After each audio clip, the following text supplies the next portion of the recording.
was cheers all round as Nimi Resources launched its initial public offering.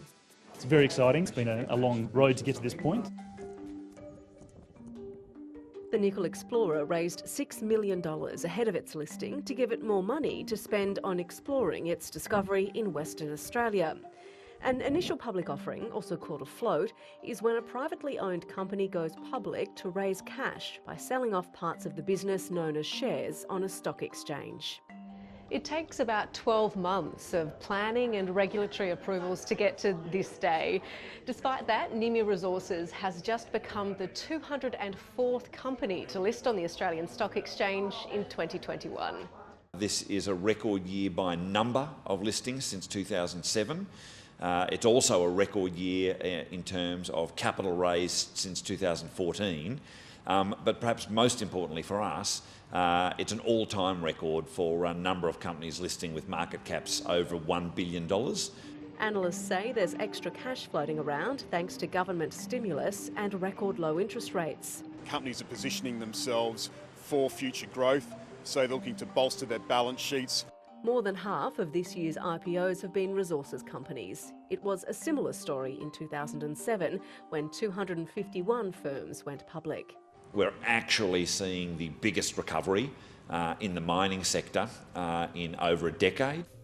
Christian Price has been working on Nimi Resources' IPO for months. And then building your team with your lead manager, with your legal team, and also with your the board and management to get all that mix right.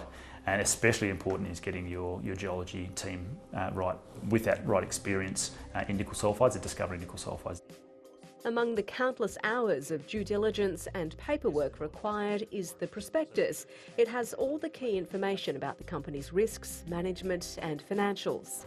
Once the paperwork's been lodged with the regulator ASIC and the ASX, it's time to go to market to find those all-important investors.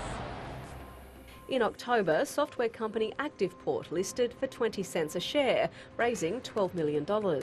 The main interest for us out of the IPO is growing quickly and growing internationally. The company's share price has fallen back since then, a phenomenon that often occurs once the hype of listing calms down. Sometimes the price never goes back up, like Retail and Myer, which listed at $4.10 a share in 2009 and has never traded above that since. It's been as low as 10 cents in 2020. ActivePort wants to make sure that doesn't happen to them.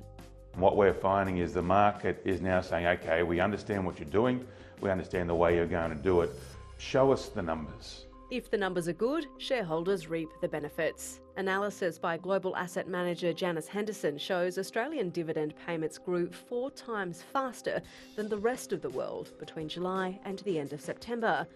With even more cash floating around, there's more incentives for companies to list. We're very, very optimistic short term. We see nothing that slows the market down.